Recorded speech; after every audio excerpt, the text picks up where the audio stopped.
Good morning class. This is your Sanskrit language period lesson 1। Topic है आपका वर्ण।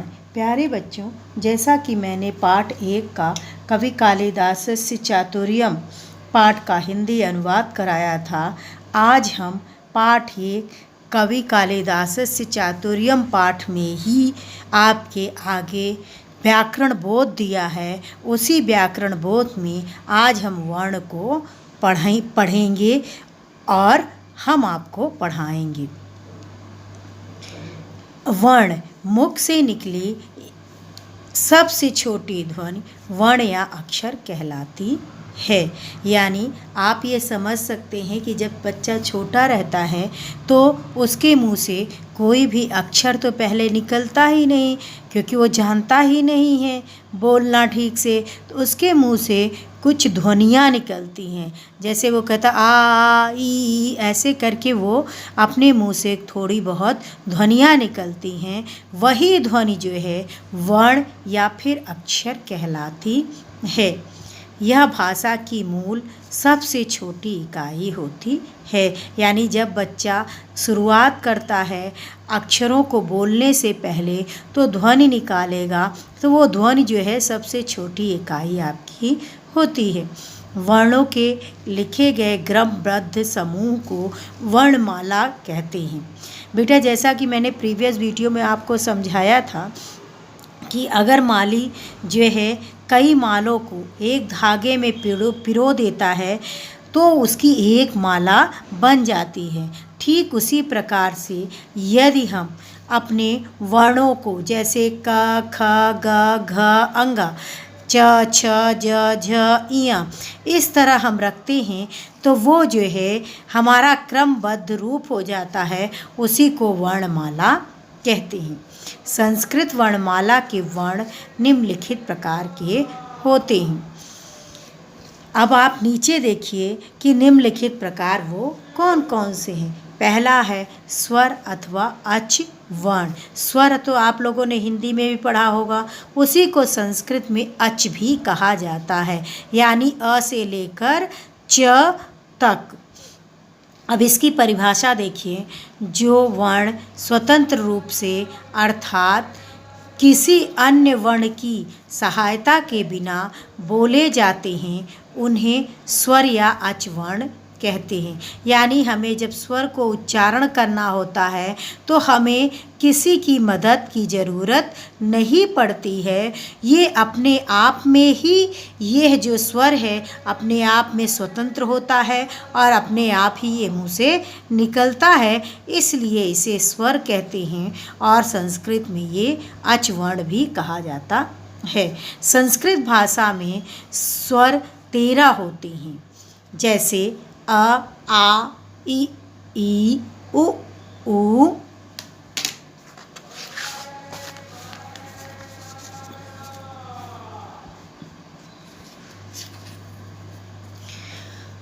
रि री ए ओ और औ। ये 3 प्रकार के होते हैं। हमने देखा कि स्वर हमारे 13 होते हैं, वो भी स्वर में आपके 3 प्रकार माने गए हैं। हरस्व मतलब होता है, पहला है आपका हरस्व स्वर।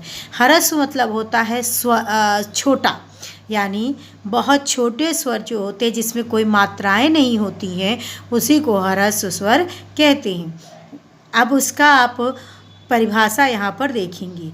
जिन वर्णों के उच्चारण में केवल एक मात्रा का अर्थात बहुत कम समय लगता है उन्हें हरस्व स्वर कहते हैं। इनकी संख्या 5 है, जैसे है अ इ उ री री।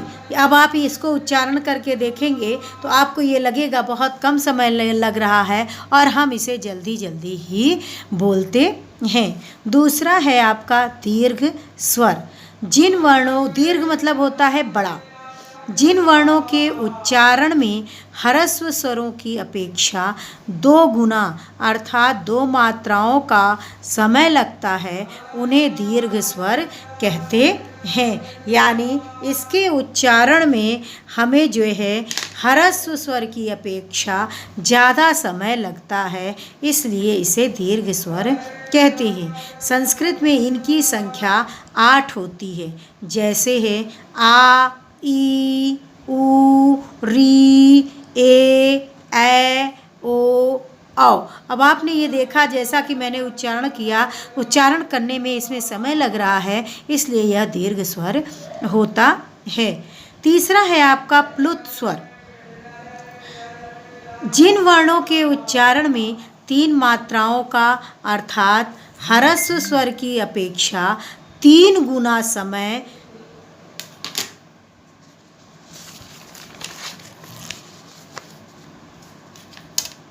समय लगता है, उन्हें प्लुत स्वर कहते हैं। यानी ह्रस्व स्वर की अपेक्षा और दीर्घ स्वर की अपेक्षा अधिक यानी 3 गुना समय लगेगा, उसी को प्लुत स्वर कहते हैं। इनका उच्चारण करते समय प्रथम स्वर के पश्चात 3 लगा दिया जाता है।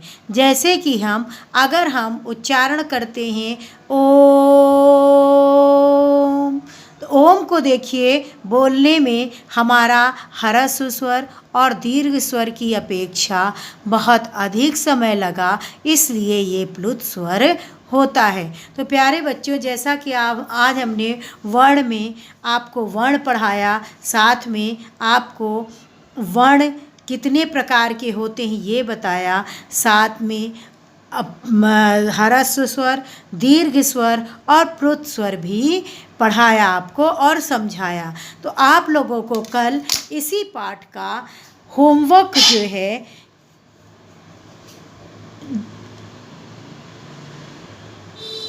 आपका कुछ इस प्रकार है। पाठ 1 का